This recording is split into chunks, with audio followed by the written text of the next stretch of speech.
할렐루야. 자, 우리 옆분과 인사합시다. 하나님 우리 함께 하십니다. 시작. 하나님 우리 함께 하십니다. 자, 우리 옆분 얼굴 쳐다보면서 특별히 눈을 맞추면서 이렇게 인사합니다. 당신의 얼굴을 보니 하나님의 얼굴을 보는 것 같습니다. 시작. 당신의 얼굴을 보니 하나님의 얼굴을 보는 것 같습니다. 아멘.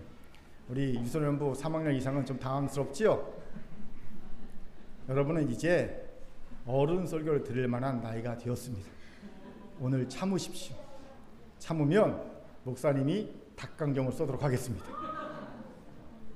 어른들은 안 쏩니다. 다 저를 주목해 주시기 바랍니다. 자, 주목. 자, 목사님이 설교하려는데 뒤를 돌아보는 분이 있네요. 주목.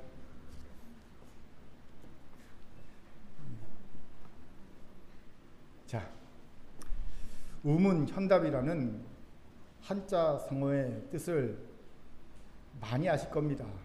우리 어린 친구들은 모를 수도 있어요. 우문현답. 무슨 뜻입니까? 어리석은 질문에 현명한 답이란 뜻입니다. 우문현답 중 진리의 일면을 보여주는 것으로 아주 유명한 것이 있어요. 바로 그리스의 철학자 소크라테스와 그의 제자 플라톤과의 우문현답입니다. 하루는 제자 플라톤이 스승 소크라테스에게 묻습니다. 스승님, 무엇을 저보다 더 아십니까? 우문이지요. 왜 우문입니까? 객관적으로 대답하기 불가능한 질문이기 때문입니다. 생각해 보세요. 나는 내 아내에 대해 너보다 더 잘 알고 내 몸에 대해 너보다 더 잘 알아. 이런 식으로 대답하려 치면 한도 끝도 없습니다. 각자 다른 인생을 살았으니까 그렇겠죠. 그러니 우문입니다. 그런데 이런 우문에 대해 소크라테스가 무엇이라 답했는지 아십니까? 들어보세요. 나는 모른다는 것을 너보다 더 많이 안다. 나는 모른다는 것을 너보다 더 많이 안다. 역시 우리 테스 형입니다. 테스 형은 다르지요. 현답이 아닐 수 없지요. 소크라테스는 이 대답을 통해 자신이 모른다는 것을 아는 것이 지혜라는 그의 평생의 깨달음을 전해주고 있음을 봅니다. 이렇듯 지혜로운 자는 비록 우문이라 할지라도 현답을 통해 지혜를 밝힐 수 있어요. 왜 이런 얘기를 합니까? 오늘 본문에서도 우리는 모세의 우문에 현답을 하시는 놀라운 하나님의 은혜와 현답을 하심으로 놀라운 하나님의 은혜와 사랑을 계시해 주고 계신 하나님을 볼 수가 있기 때문입니다. 본문을 봅시다. 본문은 하나님이 80세에 늙은 모세를 호렙산에서 이스라엘을 출애굽시킬 자신의 종으로 부르시는 과정 중에 나오는 모세 하나님의 질문과 대화입니다. 하나님은 모세에게 그를 애굽의 바로에게 보내 백성을 애굽에서 인도해내는 사명을 주셨다고 하십니다. 그러자 모세는 자신의 무가치함과 무능력을 이유로 불감을 역설하지요. 3장 11절을 힘있게 읽겠습니다. 시작. 모세가 하나님께 아뢰되 내가 누구이기에 바로에게 가며 이스라엘 자손을 애굽에서 인도하여 내리까. 아멘. 11절에 모세의 말을 의역하면 이렇습니다. 나는 이제 나이 80세의 늙은이가 되어 아무도 알아줄 리 없는 무능력하고 무가치한 자일 뿐인데 내가 어찌 이스라엘 자손을 애굽에서 인도하는 큰 일을 행할 수 있겠습니까? 말이 되는 소리 좀 하십시오 하나님. 이런 뜻이에요. 충분히 이런 말을 할 수 있을 것 같지 않습니까? 그러자 하나님은 하나님이 모세를 불러서 그의 종으로 세우셨다는 증거가 있음을 말씀하십니다. 그 증거가 무엇입니까? 바로 모세가 이스라엘 백성들을 애굽에서 인도하래요. 호렙산에서 하나님을 섬기게 할 거라는 겁니다. 그것이 모세를 하나님이 부르셨다는 증거라고 말씀하십니다. 실제로 후에 모세는 이스라엘 백성들을 애굽에서 인도하여 내어서 호렙산에서 1년 동안 거하면서 하나님을 섬기게 하죠. 이런 약속을 하나님이 해주시자 또 모세가 이렇게 하나님께 질문하죠. 우리 같이 13절 읽겠습니다. 시작. 모세가 하나님께 아뢰되 내가 이스라엘 자손에게 가서 이르기를 너희의 조상의 하나님이 나를 너희에게 보내셨다 하면 그들이 내게 묻기를 그 이름이 무엇이냐 하리니 내가 무엇이라고 그들에게 말하리까? 아멘. 자, 묻습니다. 여러분, 이 모세의 질문은 의문일까요? 어리석은 질문일까요? 현문일까요? 지혜로운 질문일까요? 뭘 것 같습니까? 완벽한 의문입니다. 어리석은 질문입니다. 왜일까요? 간단합니다. 이 질문은 대립형 질문이기 때문입니다. 이게 무슨 말입니까? 잘 들어보세요. 판을 바꾸는 질문, Ask More라는 책이 있습니다. 이 책은요, 40년간 질문을 업으로 삼은 CNN 기자가 쓴 우리는 왜 질문해야 하는가에 대한 질의서이자 우리가 질문할 때 무엇을 얻게 되는지에 대한 해답지라고 소개되는 책입니다. 흥미롭더라고요. 그런데 이 책에는요, 질문을 11가지 유형으로 나누고 있어요. 그 중에 하나가 바로 대립형 질문입니다. 이 대립형 질문은 추궁하고 책임을 묻는 질문입니다. 예를 들어 국회 청문회나 검찰 조사에서 듣게 된 질문. 당신 그날 어디 갔지요? 이런 거. 누구누구 만났지요? 예. 12시에 쐈지요? 뭐 이런 거 있지 않습니까? 이게 대립형 질문입니다. 어떻게 이런 말 할 수 있습니까? 하나님의 이름을 묻는 모세의 질문에는 이런 속뜻이 숨겨져 있기 때문입니다. 제가 모세의 질문에 있는 속뜻을 제 나름대로 이렇게 표현해 봤습니다. 들어보세요. 아니 하나님, 지금까지 뭐 하시다가 이제 와서야 조상의 하나님이니 애굽에서 나오라고 하시면 이스라엘 백성 중 누가 말을 듣겠습니까? 다들 하나님이 누군데? 라고 물을 겁니다. 나도 그렇습니다. 내 나이 80세가 되어서 이제 아무 능력도 없고 무가치한 늙은이가 될 때까지 어디서 뭐 하시다가 이제 와서야 조상의 하나님이니 애굽에서 이스라엘 백성을 내가 인도해 내라고 하십니까? 그런 명령을 내리신 하나님 도대체 누구십니까?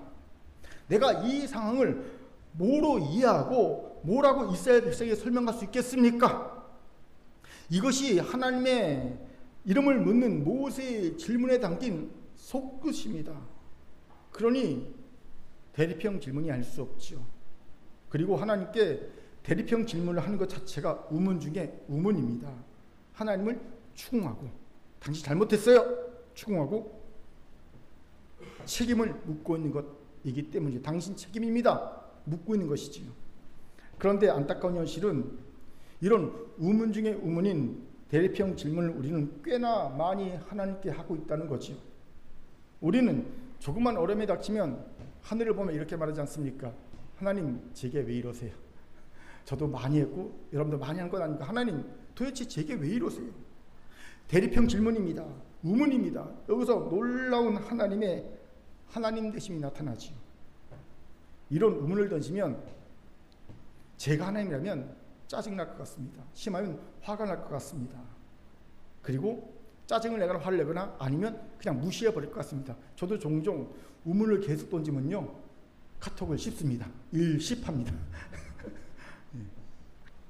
그런데 놀랍게도 하나님은 다르시지요. 하나님은 이 의문에 성실하게 대답해 주십니다. 아니, 성실을 넘어서 놀라운 은혜와 사랑의 뜻을 그 의문에 대한 답에 담아 주십니다. 의문의 현답을 주시면서 그 현답에 하나님의 놀라운 사랑과 은혜의 뜻을 담아 보여주십니다.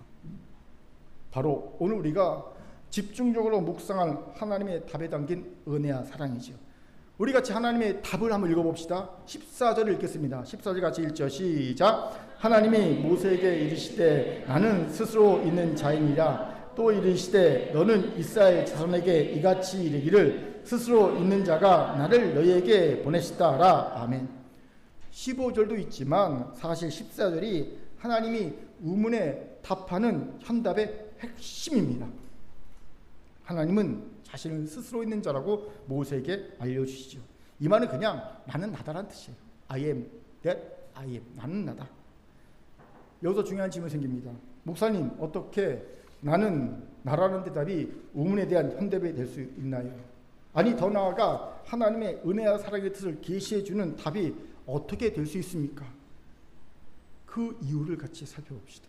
먼저 나는 나라는 대답에는요, 나는 나이고자 하는 나다라는 뜻이 있기 때문입니다. 나는 나이고자 하는 나다. 무슨 말입니까? 잘 들어보세요. 나는 나라는 말에는 나는이라는 주어만 있지 나는을 설명해주는 단어가 없습니다. 수로라고 하지요. 예. 나는이라는 주어를 설명해주는 수로가 없습니다. 예를 들어 나는 나연수다라고 하면 나는이라는 주어를 설명해주는 수로인 나연수가 있잖아요. 이렇게 수로가 있어야 되는데 없어요. 영어로 그냥 I am입니다. I am. 왜일까요? 중요한 이유가 있습니다. 하나님은 인간의 어떤 수로에도 갇히지 않는 분이라는 거예요. 다른 말로는 하나님은 인간의 어떤 규정에도 갇히지 않는 분이라는 겁니다. 그렇습니다. 하나님은 인간의 지식과 인식의 한계를 넘어 저편에 계신 분입니다. 감히 우리가 다가갈 수도 이해할 수도 없는 분입니다. 이건 우상들과 확연하게 차이나는 하나님의 속성이죠. 우상은 인간들의 상상력이 만든 산물이기에 알기도 쉽고 이해하기도 편합니다. 우리의 지식과 인식 안에 존재합니다. 하지만 하나님은 우상과 차원이 다른 분입니다. 알 수도 이해할 수도 없습니다. 이런 하나님을 신학에서는요, 어둠 속에 계신 하나님이라고 표현합니다. 인간의 파악할 수 없다. 인간의 파악, 불능성에 계신 신비로운 하나님이라는 뜻입니다. 그렇기에 계시가 필요한 거예요. 계시가 뭔지 아세요? 계시란 감춰졌던 것을 살며시 열어서 보여준다는 겁니다. 예. 볼 수 없는 것을 열어서 보여주는 것이 계시라는 겁니다. 즉 하나님이 열어서 보여주는 것만 우리는 보고 알고 이해하고 다가갈 수 있습니다. 기독교를 계시의 종교라고 하는 이유지요. 바로 이 점을 알려주시기에 하나님은 나는 나다라고 답해 주신 거예요. 즉 나는 그 어떤 인간의 수로나 규정에 갇히지 않는 나이고자 하는 나다라는 겁니다. 여기 우리 어리석음이 있죠. 우리는 자꾸 하나님을 우리의 인식 안에 두고자 합니다. 이해하려고 합니다. 설명하려고 합니다. 그래야 하나님과 관계를 맺을 수 있을 것처럼 생각합니다. 착각입니다. 하나님과 관계를 맺기 위해 필요한 것은 하나님 이해가 아닙니다. 하나님에 대해 잘 설명할 수 있는 지식도 아닙니다. 대신 계시해 주신 것을 그대로 믿는 겁니다. 마치 어린아이처럼. 하나님은 창세기 1장 1절에 너무나 불친절하게 대초에 하나님이 천지를 창조하시니라고 선포해 놓고 계십니다. 설명이 없어요. 다짜고짜 선포합니다. 믿을 테면 믿어봐. 믿지 않으면 어쩔 수 없지. 뭐 이런 식인 거예요. 되게 불친절하게 1장 1절 성경을 펴자마자 하나님이 대초에 하나님이 천지를 창조하셨다라고 선포해 놓고 계십니다. 왜요? 하나님과 관계를 맺기 위해 가져야 할 태도는 하나님을 이해하는 것도 지식적으로 잘 아는 것도 아닌 믿는 것임을 깨달으라는 것입니다. 그렇기에 사실 어린아이가 하나님과 가장 관계를 잘 맺을 수 있어요. 어린아이는 이해하고 지식적으로 잘 알아서 관계를 맺는 것이 아니라 그냥 믿어서 관계를 맺기 때문입니다. 예, 알아서 믿는 게 아니라 이해해서 믿는 게 아니라 그냥 믿는 거예요. 우리 친구들도 오늘 설교를 들으면서 알아서 아멘하고 알아서 듣는 게 아니라 그냥 듣다 보면 이 분위기에 믿어지는 거예요. 어른들이 드리는 예배의 그 모습에 어른들이 믿는 모습에 그냥 모르게 믿음이 전염되는 거거든요. 아이들은 그렇게 믿거든요. 바로 하나님은 이런 어린아이의 믿음을 나는 나다라는 어쩌면 불친절한 자기 계시를 통해 모세와 이스라엘에게 요구하고 계신 거지요. 그런데 이것이 은혜임을 보지요. 만약 인간의 이해와 지식의 지평 안에서만 인간과 관계를 맺으시는 하나님이라면 어찌 되었을 것 같습니까? 학자들만 하나님을 믿었을 겁니다. 하나님은 학자들의 하나님만 되셨을 겁니다. 이건 우리같이 학자와는 거리가 좀 멀리 있는 이들에게는 지나친 비극이 아닐 수 없지요. 만약 우리가 이해하는 하나님을 지적으로 알아야만 하나님을 믿을 수 있고 관계를 맺을 수 있다면 지적 능력이 떨어진 이들은요 하나님 어떻게 믿습니까? 그렇기에 어린아이에서부터 학자까지 누구나 하나님을 믿음으로만 관계를 맺을 수 있게 하신 것이 큰 은혜가 아닐 수 없어요. 이 하나님을 이 하나님의 놀라운 은혜를 이제 우리의 그 알량한 지식과 경험으로 미리 재단하지 말고 받아들입시다. 하나님은 일단 믿고 난 후에 알게 될 분입니다. 믿고 난 뒤에 이해되는 분입니다. 믿고자 결단한 이에게만 하나님은 자신을 보여주십니다. 알려주십니다. 바라기는 오늘 어리석게 우리의 그 적은 지식과 이해의 지평으로 하나님을 재단하고 평가하여 믿을지 말지를 결정하는 이가 없기를 바랍니다. 오직 어린아이와 같은 믿음으로 하나님이 보여주신 것을 그대로 믿고 더 깊은 하나님 이하 지식으로 나아가는 우리가 되기를 주의 이름으로 축원합니다. 아멘. 자, 저를 따라하시기 바랍니다. 어린아이와 같은 믿음으로 하나님을 믿읍시다. 옆분을 보면서 이렇게 인사합니다. 하나님이 자신을 계시해 주십니다. 하나님이 자신을 계시해 주십니다. 우리 유년부 친구들은 계시라는 놀라운 단어를 알았어요. 예. 두 번째로 나는 나다라는 대답에는 나는 자존하는, 스스로 존재하는 나다라는 뜻이 담겨져 있음을 봅니다. 나는 스스로 존재한다. 자존한다. 나는 자존하는, 스스로 존재하는 나다. 이미 말한 대로 하나님에게는 자신을 설명하는 수로가 없습니다. 왜요? 수로가 필요 없기 때문이지요. 여기에서 하나님께 수로가 필요 없다는 말에는 아주 중요한 의미가 내포되어 있어요. 바로 하나님은 스스로 존재하는 분, 자존하신 분, 스스로 충만하신 분이라는 뜻입니다. 이건 인간과 대비되는 하나님만의 속성이죠. 자존하신, 스스로 충만하신 하나님만의 속성입니다. 무슨 말입니까? 잘 드세요. 불완전한 인간에게는요, 자신을 설명하기 위한 많은 수로가 필요합니다. 사제이자 예일대 종교학과 교수이자 유명한 베스트셀러 작가였던 헨리 나우엔, 많이 아실 겁니다. 그가 죽기 전에 약 10년간 거했던 공동체가 있죠. 라르슈 데이브레이크 공동체. 그 공동체에 그가 처음으로 인사 갔을 때의 경험을 쓴 글을 읽은 적이 있어요. 그는 을에 다른 곳에서 하던 것처럼 자신을 사제이자 교수이자 유명한 베스트셀러 작가라고 소개했습니다. 그러면 의뢰 사람들은 놀라워하고 반가워하면서 그를 환영했었기 때문이지요. 그런데 이 라르슈 데이브레이크 공동체, 지체부자유자들이 있는 공동체거든요.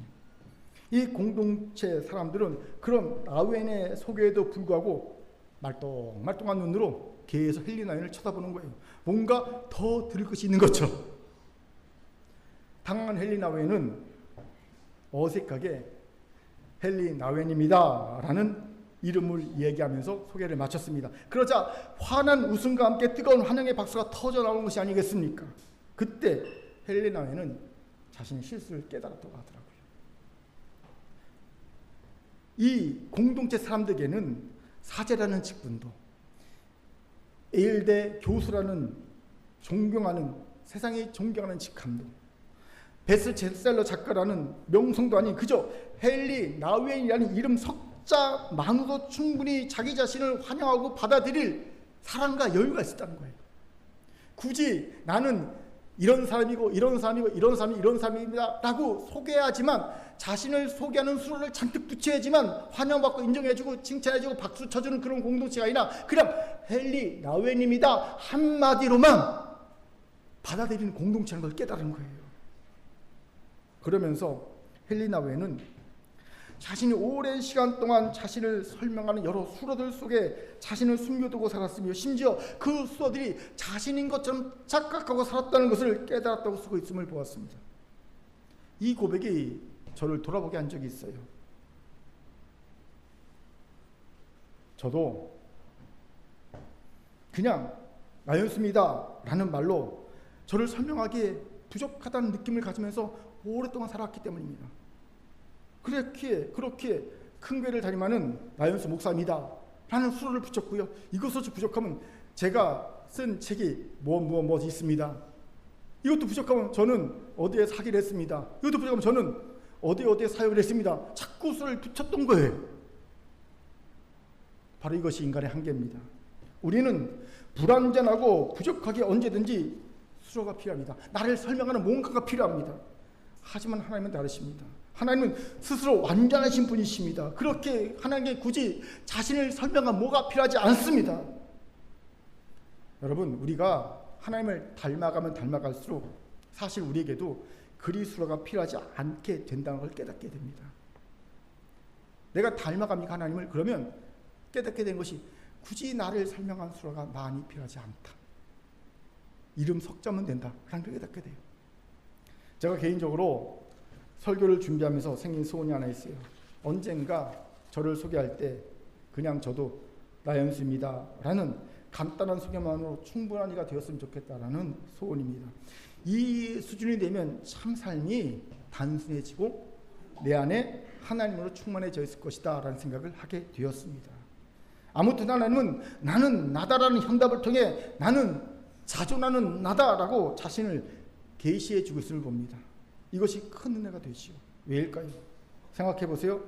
모세나 이스라엘 백성들이 하나님이 자신을 부르시고 찾아오셔서 구원을 얘기하실 때 주저하고 불편해하고 심지어 힘들어하며 저항했던 이유가 뭘까요? 혹시나 하나님이 내 것을 요구하시지는 않을까 하는 걱정과 두려움 때문이 아니었을까요? 모세만 봐도 왜 그가 하나님의 부르심에 부정적 견해를 가졌을까요? 지금의 삶이 하나님을 인해 변하고 망가질 것이 두렵기 때문입니다. 특히 모세는 애굽 왕자의 신분에서 급전직하 미디안 목동으로 전락한 비참한 상처가 있지 않습니까? 혹시나 하나님으로 인해 또다시 그런 피해를 보지 않을까 하는 두려움이 있었을 겁니다. 하나님은 이런 모세나 이스라엘 백성의 마음을 아신 거죠. 그렇게 나는 자존하는 나다라고 답하신 겁니다. 왜? 나는 부족함이 없다는 겁니다. 그러니 나는 어떤 것도 너희에게 요구하지 않는다는 겁니다. 이것을 정확하게 알고 고백한 이가 바로 다윗이죠. 다윗이 성전을 건축하기 위한 모든 준비를 마친 후에 하나님께 드린 기도를 보십시오. 역대상 29장 11절부터 14절까지 제가 읽겠습니다. 여호와여, 광야시가 권능과 영광과 이김이 여호와께 속하였사오니 여호와여, 천지에 있는 것이 다 주의 것이로소이다. 여호와여, 주권도 주께 속하였으니 주는 높으사 만유의 머리이심이다. 부하기가 주께로 말미암고 또 주는 만유의 주제에서 손에 권세와 능력이 있사오니 모든 자를 크게 하시고 강하신 주의 손에 있나이다. 우리 하나님, 이제 우리가 주께 감사하며 주의 영원한 이름을 찬양하나이다. 나와의 백성이 무엇이간데 즐거운 마음으로 드릴 힘이 있었나이까. 모든 것이 주께로 말미암았사오니 우리가 주의 손에서 받은 것을 주께 드렸을 뿐이니이다. 다윗이 왜 다윗인지 알 수 있게 하는 기도죠. 그는 모든 것이 하나님으로부터 왔음을, 하나님의 것임을 고백합니다. 그렇게 자신과 백성이 힘써서 성전 건축을 준비했어. 그건 그저 주의 것을 받아 다시 주에게 돌려드린 것뿐입니다라고 고백할 수 있었던 거지요. 멋지지 않습니까? 우리와 너무 다른 모습입니다. 우리는 혹여나 하나님이 내 것을 조금이라도 달라고 하실까봐 조마조마해야 합니다. 왜 우리가 하나님의 부르심에 선뜻 아멘하지 못하고 주저하고 불편해합니까? 입으로는 능력이 안 돼서라고 말하지만 그 깊은 속에서는 혹시 내 것을 달라고 하실까봐, 내가 손해 날까봐 두렵기 때문 아닙니까? 이런 마음은 나는 자존하는 나다라고 자신을 계시하신 하나님을 오해했기에 생긴 두려움입니다. 여기서 질문이 다시 생길 수 있어요. 목사님, 그래도 현실에서는 내 것을 요구하시고 또 드려야 하지 않나요? 그래요. 신앙생활 하면서 우리는 시간도 물질도 은사도 하나님께 드립니다. 현실적으로 드리는 게 있지요. 그런데 착각해서는 안 됩니다. 내가 드리는 시간, 물질, 은사가 과연 누구를 위해 쓰이냐는 거예요. 여러분, 정직하게 말하면 드리는 나 자신을 위해 쓰이는 겁니다. 자존하신 하나님이 왜 우리에게 우리 것을 달라고 하십니까? 우리를 성장시키고 성숙시키기 위해서입니까? 맞습니다. 우리를 성장시키고 성숙시키기 우리 걸 달라고 합니다. 우리는 내 것이라 생각한 것, 착각일지 몰라도 내 것이라 생각한 그것을 우리가 하나님께 드리는 그 드림을 통해 성장합니다. 성숙합니다. 그러니 마치 하나님을 위해 드린 것처럼 착각하고 악과해서는 안 됩니다. 제가 식당 가서 밥을 먹고 밥값을 냅니다. 그것을 아까워할까요? 아까워할 것 같으면 아예 집에 가서 밥을 먹었겠죠. 그렇죠? 예. 아깝지 않기 때문에 식당 들어가서 밥을 먹은 건 아니겠습니까? 그리고 정당한 대가죠. 내가 먹었으니, 나를 위해 먹었으니 내가 내는 게 당연하지요. 마찬가지입니다. 내가 하나님께 드린 것, 내 은사, 시간, 재물, 그거는요 나를 위해 쓰이는 겁니다. 내 성장을 위해 쓰인 겁니다. 내 성숙을 위해 쓰인 겁니다. 그러니 아까운 게 아니지요. 손해본 게 아니라는 겁니다. 부담스러울 것도 없다는 겁니다. 그리고 부모가 어린 자식을 위해 무언가를 준비하지 어린 자식이 부모를 위해 준비합니까? 부모가 어린 자식이 무엇을 시켜도 그건 그냥 신용만 하고 참여하는 데 의의가 드는 거지요. 예. 참여하는 데 의의가 있는 거지요. 실제로 도움은 안 됩니다. 마찬가지로 아버지 하나님이 자신의 뜻을 이루시는데 자신은 뒤로 쏙 빠지고 자녀인 우리만 앞장 세우고 우리를 개고생시키면 우리 걸 쏙 빼서 사용하십니까? 말도 안 됩니다. 아버지 하나님 항상 우리보다 앞서 행하십니다.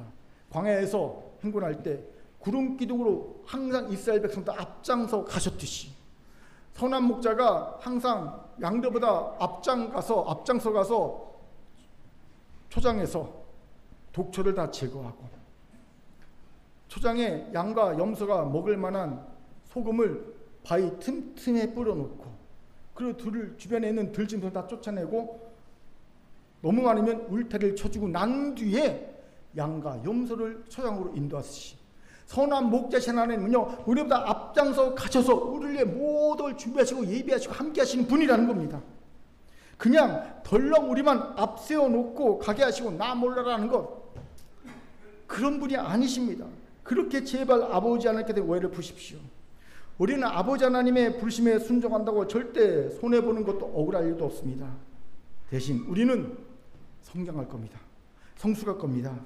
아버지 하나님은 우리의 도움이 필요 없는 자존하신 스스로 존재하시는 스스로 충만하신 하나님이기 때문입니다. 아멘. 아멘. 자, 저를 땁시다. 아버지 하나님은 자존하신 하나님이십니다. 세 번째로 나는 나다라는 대답에는 나는 내 일을 행하는 하나님이다 라는 뜻이 담겨 있는 겁니다. 나는 내 일을 행하는 하나님이다. 이 부분에 대해 독일어 성소수석은 이런 해석을 합니다. 소개합니다. 하나님은 모세에게 대답하시면서 우선 자신의 이름을 1인칭 형식으로 말씀하시고 이로써 그 이름이 자신의 본질을 드러내며 자신의 행위를 가리킨다는 것을 분명히 밝히신다. 무슨 말입니까? 나는 나다라는 대답에는 지금까지 말한 나는 날고자 하는 나다라는 뜻과 나는 자존하는 나다라는 본질을 드러낸과 함께 하나님이 행하신 행위를 드러내고 계시다는 겁니다. 질문이 생기죠. 하나님이 행하신 행위를 드러내고 계신다는 것은 무슨 의미일까요? 하나님 도대체 어떤 행위를 드러내고 싶으셔서 나는 나다라고 하신 겁니까? 이것을 하려면 모세가 13절에 했던 우문의 핵심이 무엇인지를 알아야 합니다. 여러분 13절의 우문의 핵심이 무엇이었습니까? 왜 그동안 아무것도 안 하고 계시다가 이제 와서야 나를 쓰시겠다고 부르셨습니까? 요게 그 우문의 핵심입니다. 왜 이제 와서 나를 쓰시겠다고 부르십니까? 지금까지는 아무것도 안 하고 계시다가 나를 미디안 이 총구석에 확 처박아 놓고 40년 동안 그냥 썩게 하셨다가 왜 이제 와서야? 이게 핵심입니다. 하나님은 이런 우문에 대한 답을 하고 계신 겁니다. 나는 그동안 쉬지 않고 너를 위해 구원의 행위를 하고 있던 하나님이다. 나는 내 일을 하는 하나님이라는 뜻은요. 나는 네가 알지 못하고 네가 깨닫지 못하고 네가 느끼지 못하는 그 순간에도 너를 위한 구원의 행위를 계속 해왔던 내 일을 했던 하나님이다 라는 뜻이라는 거예요. 그렇습니다. 모세가 알지 못하고 이해하지 못하고 있었지만 하나님은 단 한 번도 모세를 이스라엘 백성을 위해 구원 행위를 멈춘 적이 없습니다. 그런데 모세와 이스라엘 백성들은 하나님이 마치 자신을 잊어버린 것처럼 버리신 것처럼 오해를 봅니다. 그렇게 하나님은 우문현답을 통해 비로소 하나님이 그동안 결코 모세와 이스라엘 백성을 잊지 않고 지키시며 구원 행위를 해오셨음을 나는 내 일을 행하는 하나님이다 라고 알려주신 겁니다. 이것이 큰 은혜가 되지요. 우리는 종종 하나님이 나를 잊으신 것처럼 생각이 들 때가 있죠. 주로 내가 봐도 내가 너무 한심하고 미울 때 그런 생각이 듭니다. 이런 한심한 나를 하나님이 관심 있고 사랑할 수 있을까? 나를 버리실 거야. 나를 잊어버리실 거야. 이런 생각을 합니다. 그런데 이런 생각이 들 때 결코 속지 마십시오. 왜요? 하나님은 단 한 번도 여러분을 잊은 적도 없고 버리신 적도 없기 때문입니다. 우리는 그 백성에 대한 하나님의 진심을 호세아서 11장 8절에서 발견해야 됩니다. 우리 세 번역으로 힘께 읽어봅시다. 같이 읽겠습니다. 시작. 에브라임아 내가 어찌 너를 버리겠느냐. 이스라엘아 내가 어찌 너를 원수의 손에 넘기겠느냐. 내가 어찌 너를 아드마처럼 버리며 내가 어찌 너를 스보임처럼 만들겠느냐. 너를 버리러 가여도 나의 마음이 허락하지 않는구나. 너를 불쌍하기는 애정이 나의 속에서 불길처럼 강하게 치솟아 오르는구나. 아멘. 하나님은요 그 백성에 대한 끊을 수 없는 사랑을 표현하십니다. 고백하십니다. 왜 이러신 겁니까? 단순히 이스라엘은 백성이 아니라 하나님의 자녀였기 때문입니다. 단순한 백성이 아니라 하나님의 자녀였기 때문입니다. 아무리 부모가 자녀가 미워서 호적에서 파버릴 거야 라고 말한다고 진짜 파버립니까? 아니요. 진심이 아닙니다. 하물며 아버지 하나님이 아무리 우리에게 진노하셨다 하더라도 우리를 향한 그 진심 포기할 수 있습니까? 없습니다. 진심은요 포기할 수 없는 사랑, 끊을 수 없는 사랑입니다. 심지어 하나님은 그 자녀가 회개하지 않았음에도 그를 사랑하시고 그를 위로하시고 그를 구원하신다고 말씀하십니다. 이사야 51장 10절 18절을 쉬운 성경을 읽어봅시다. 같이 읽겠습니다. 시작. 사람들이 돈 때문에 정직하지 않으므로 내가 노하였다. 그들을 심판하였고 진노 가운데 그들에게서 돌아섰다. 그런데도 그들은 악한 짓을 버리지 않았다. 나는 그들이 한 행동들을 지켜보았다. 그러나 나는 그들을 고쳐줄 것이다. 나는 그들을 인도하고 슬퍼하는 사람들을 위로해 줄 것이다. 아멘. 놀랍지 않습니까? 여전히 죄악 가운데 있습니다. 하나님이 그 죄악을 보시고 화를 내셨어요. 심판하셨어요. 그러면 돌이켜야 되는데, 회개해야 되는데 돌이키지 않아요. 회개하지 않아요. 여전히 죄를 짓고 있습니다. 그런데 그럼에도 하나님이 그들을 고쳐주시겠다고 말합니다. 위로해 주시겠다고 말합니다. 구원해 주시겠다고 말합니다. 왜요? 그 이유가 바로 16절에 있습니다. 같이 읽겠습니다. 시작. 나는 너희와 영원히 싸우지 않을 것이며 항상 노하기만 하지도 않을 것이다. 내가 계속해서 노하면 사람의 목숨이 약해져서 결국 내가 지은 사람이 죽게 될 것이기 때문이다. 무슨 말입니까? 하나님은 그 자녀는 우리가 연약한 존재라는 것을 아신다는 겁니다. 그래서 잘못하고도 잘못을 모르고 하나님이 그 잘못을 지적하며 화를 내시면 잘못을 돌이키고 회개하는 것이 아니라 그냥 죽어버린다는 걸 아시는 거예요. 예. 그렇게 잘못도 모르고 회개도 안 했지만 하나님은 그 자녀를 고치시고 위로하시고 구원해 주겠다고 하는 겁니다. 저도 이런 적이 있어요. 제가 두 딸을 키우면서 애들이 잘못한 건 너무나 정상적이죠. 우리 아이는 한 번도 잘못 안 했어요. 정시까지 데려가야 합니다. 아이들은 잘못 안 하고 클 수가 없어요. 예. 큰일 납니다. 잘못 안 한 아이는. 정상적입니다. 그렇지만 정상적이니까 야단 안 칩니까? 그런 부분도 없죠. 잘못하면 야단을 칩니다. 네가 이런 잘못했고 돌이켜야 돼 말합니다. 그럼 아이들이 내 아버지 내 잘못을 깨달았습니다. 이제 돌이키겠습니다 하고 그럽니까? 그런 아이도 있으면요 좀 이상한 아이입니다. 대부분은요 그냥 삐지고 상처받고 힘들어합니다. 예. 자존감이 팍 낮아지고요. 또 납득이 안 됩니다. 왜 나한테 잘못이라고 하지? 왜 아버지는 이걸 못하게 하지? 막 그럽니다. 제가 이렇게 보면 아이가 아직 어려서 잘 모르고 그리고 자존감이 떨어지고 의기소침해하고 그리고 반발할 것 같으면요 어떡합니까? 그가 그 잘못을 그대로 갖고 있는데도 불구하고 용서해 줍니다. 위로해 줍니다. 안아줍니다. 감싸줍니다. 예. 잘못을 회개해서 그런 게 아니에요. 고쳐서 그런 게 아니에요. 계속 야단만 치면 뭐 할 것 같아서? 죽을 것 같아서. 계속 야단만 치면 집 나갈 것 같아서. 그래서 잘못한 건 알아요. 그런데도 감싸요. 왜요? 사랑하는 자녀이기 때문입니다. 아버지 하나님이 이러십니다. 그렇게 내가 아무리 한심해 보여도 아버지 하나님이 나를 사랑하심을 굳게 믿으세요. 그렇다면 당연히 내가 보지 못하고 느끼지 못해도 아버지 하나님 나를 구원하시기 위해 일하고 계실 또 믿게 되는 겁니다. 아, 나를 이렇게 사랑하시는구나. 이걸 믿게 되면 나는 지금 안 보여. 안 느껴져. 이해 못하게 사지만 하나님은 어느 구석에선가 지금 나를 위해 일하고 계심도 믿어지는 거예요. 하나님이 지금 나를 위해 일하고 계셔. 뭔가 지금 하나님이 대단한 일을 꾸미고 계셔. 나를 구원하시기에, 나를 위로하시기에, 나를 새롭게 힘있게 세우시기에 이게 믿어지는 거예요. 이것이 개인적으로 제게 큰 위로가 되었습니다. 제가 저를 가장 미워하는 그 순간에도, 제가 아버지 하나님을 떠난 그 순간에도 아버지 하나님 여전히 나를 구원하시기 위해 뭔가 일하고 계셨다는 걸 제가 깨달았기 때문입니다. 그 결과로 오늘의 제가 여기에 서 있는 것입니다. 이것이 저를 놀라게 했고 그리고 감격스럽게 했습니다. 하나님은 어떻게 내가 대놓고 배반하고 무시하고 없는 분 취급하는 그 순간에도 나를 잊지 않고 나를 위해 일하실까? 이게 이해가 안 됐어요. 어떻게 나를 위해 일할 수 있지? 감격했습니다. 물론 이런 말을 하는 오늘의 저도 온전하지 못합니다. 여전히 죄를 짓고 여전히 아버지 하나님의 마음을 아프게 할 때도 많습니다. 그럼에도 하나님은 진노의 아버지로 제게 다가오시는 것이 아니라, 심판의 하나님으로 제게 다가오시는 것이 아니라 달래주는 하나님으로 제게 다가오시더라고요. 위로하시는 하나님으로, 여전히 나를 구원하시기 위해 애쓰시는 하나님으로 제게 다가오시더라고요.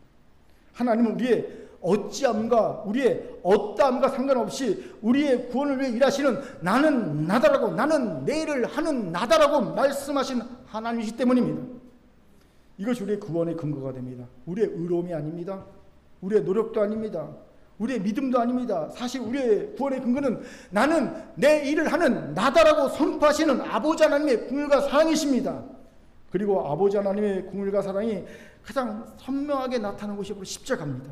여러분, 아버지 하나님이 자신의 하나님 되심을 어떻게 세상에 드러내셨습니까? 보통 세상의 왕들은요, 자신의 왕됨을 어떻게 드러냅니까? 그가 큰 힘과 권수로, 그가 큰 부와 명예와 지혜와 지식으로 자신의 하나님 왕됨을 드러내죠. 그런데 만왕의 왕 만주해 주신 아버지 하나님은 어떻게 자신의 하나님 되심을 드러내셨습니까?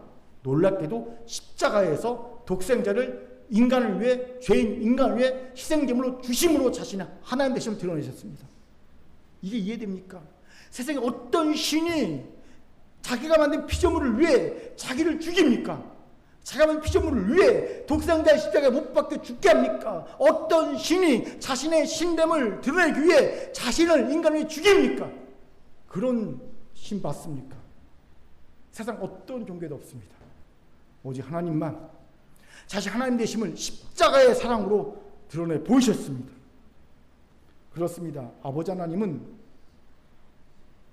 진짜 긍휼과 사랑이 충만하신 아버지십니다. 그렇게 나의 나됨과 상관없이 아버지 하나님의 긍휼과 사랑이 나의 구원의 근거입니다. 오늘 이 사실을 어린아이같이 믿는 자에게 긍휼과 사랑으로 하나님의 자녀가 된 놀라운 은혜가 주어지게 될 겁니다. 저는 오늘 여러분에게 고민합니다. 이 이해되지 않는 아버지 하나님의 크신 긍휼과 사랑을 어린아이처럼 믿음으로 받아들이세요. 마음을 열고 받아들이기 바랍니다. 이 은혜가 있길 주 이름으로 축원합니다. 아멘. 자, 저를 따합시다. 하나님은 긍휼과 사랑에 충만하신 아버지이십니다. 옆분과 인사합시다. 결코 나를 버리거나 잊지 않으십니다. 시작. 결코 나를 버리거나 잊지 않으십니다. 아멘. 이제 말씀 마치죠. 영화 올드보이 아마 다들 아실 겁니다. 영화에서 유지태 씨가 연기한 이우진이가 최민식 씨가 연기한 오대수에게 한 말이 있습니다. 이유도 모른 채 15년간 감금됐던 오대수가 왜 나를 가뒀냐고 기가 막히니까 질문하지요. 그때 유지태가 이런 말을 합니다. 나를 왜 가뒀을까가 아니라 왜 나를 풀어줬을까?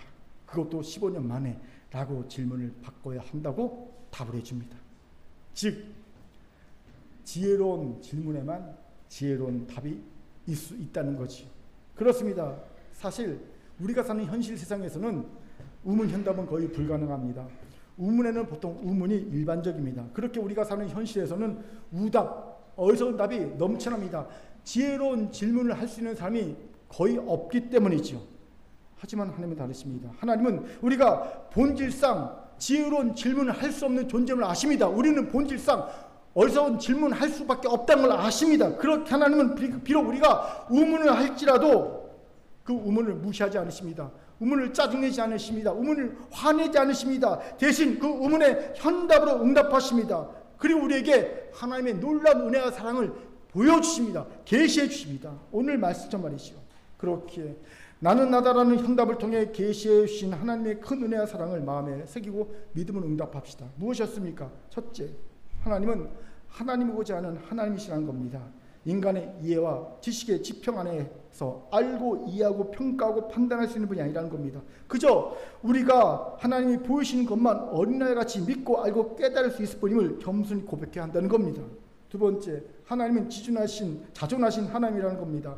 그렇게 하나님께는 우리의 어떤 도움도 필요 없음을 알아야 합니다. 더불어 하나님께 내 것을 드리는 경우라도 그건 내 성장과 성숙을 위해 쓰이는 것이기에 이제 손해보고 억울하다는 오해에서 벗어나야 한다는 겁니다. 세 번째, 하나님 내가 나를 미워하고 내가 하나님을 버린 그 순간에도 한 번 나를 잊거나 버리시지 않고 나를 위해 일하셨다는 겁니다. 왜요? 아버지 하나님은 진짜 궁일과 사랑이 충만하신 아버지시기 때문입니다. 그리고 아버지 하나님은 십자가에서 아버지 하나님의 하나님 되심을 드러내셨습니다. 여기에 견고한 우리의 구원의 근거가 있음을 믿읍시다. 바라기는 오늘 우리에게 열어주신 계시된 이 하나님의 은혜와 사랑을 어린아이 같은 마음으로 믿어 하나님의 자녀로 거듭나는 우리 모두가 되기를 주의 이름으로 축원합니다. 아멘. 하나님의 말씀이었습니다. 기도하겠습니다. 사랑과 자비는 참 감사합니다. 오늘 하나님은 나는 나다라는 현답을 통해 하나님의 큰 은혜와 사랑을 우리에게 보여주셨습니다. 여러 보여주셨습니다. 하나님, 이제 우리가 어린아이의 마음이 되어서 이 말씀을 그대로 믿고 받아들이게 도와주시옵소서. 거기에 구원의 은혜가 우리 가운데 넘치게 하여 주시옵소서. 감사드리며 예수님 이름으로 기도합니다. 아멘.